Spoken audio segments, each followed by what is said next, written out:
840,000 attendees, 15 shows, 5 North American cities, and projected economic impacts worth hundreds of millions of dollars. On the surface, many would simply call it a successful tour.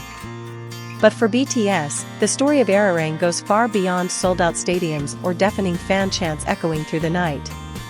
What is truly unfolding is a redefinition of a K-pop group's power in the global economy, a reality where music no longer sells only emotions, but activates an entire ecosystem of finance, tourism, commerce, and cultural diplomacy. As BTS officially wrapped up the first half of their ARIRANG North American tour after 15 performances across Tampa, El Paso, Mexico City, Stanford, and Las Vegas, international media once again revived a familiar yet astonishing term, BTSconomics. This concept is no longer symbolic. It has become measurable. In Las Vegas, analysts projected that BTS's stop would generate an economic ripple effect worth approximately $200 million. Meanwhile, Tampa was expected to experience an impact nearing $800 million, a figure usually associated with hosting global sporting championships or major international business conventions. So what exactly allows a music group to generate this scale of economic value? The answer lies in one key reality: BTS does not merely bring fans to concerts.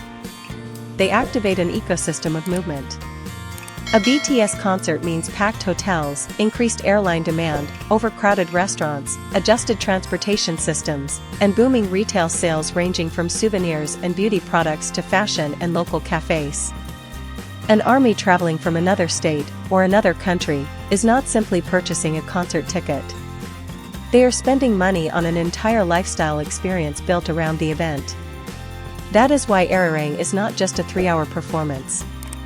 It is a temporary pop-up economy, built within days and disappearing shortly after, leaving behind an enormous financial footprint. In fact, this may be BTS's most remarkable evolution in the post-military era. If BTS were once viewed primarily as representatives of the Korean wave, expanding Hallyu through entertainment content, they are now becoming a form of soft power operating on a national scale, one in which music can directly influence local economies, international tourism, and even diplomatic imagery. Mexico City may be the clearest example. In a highly unusual moment for any international artist, BTS members were invited to the presidential palace by President Claudia Sheinbaum herself. Yet beyond diplomatic protocol, the image of BTS greeting thousands of fans gathered below the palace balcony carried meaning far deeper than a viral social media moment. It symbolized a moment in which the line between entertainer and national cultural force became almost invisible. A president was not merely welcoming a music act. She was acknowledging a global phenomenon capable of mobilizing public attention, cultural influence, and economic opportunity on an extraordinary scale. From the perspective of soft politics, BTS is now doing something once reserved for heads of state, elite athletes, or Hollywood megastars, shaping emotional connections across international audiences. This is precisely why ARIRANG is more than just a tour title. By choosing a name deeply rooted in Korean cultural identity, BTS appears to be making a subtle yet profound statement. ARIRANG, one of Korea's most iconic folk songs, represents longing, separation, resilience, and collective memory.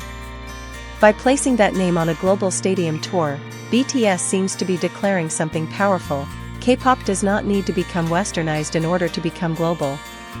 On the contrary, authenticity may be its greatest export. This marks the very breakthrough many Asian artists failed to achieve in their attempts to expand internationally, trying too hard to become Western in order to gain acceptance. BTS chose the opposite route. They turned Korean identity into something globally aspirational.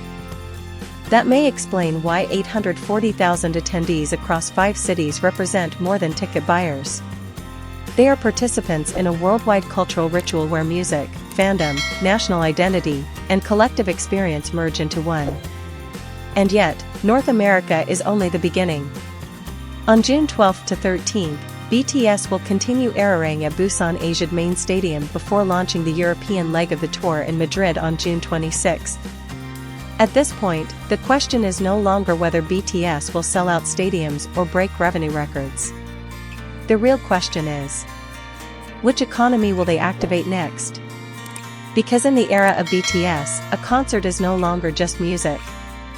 It is cultural geopolitics, soft power, commerce, tourism, and above all, proof that a music group can move entire cities, sometimes with nothing more than a single night on stage.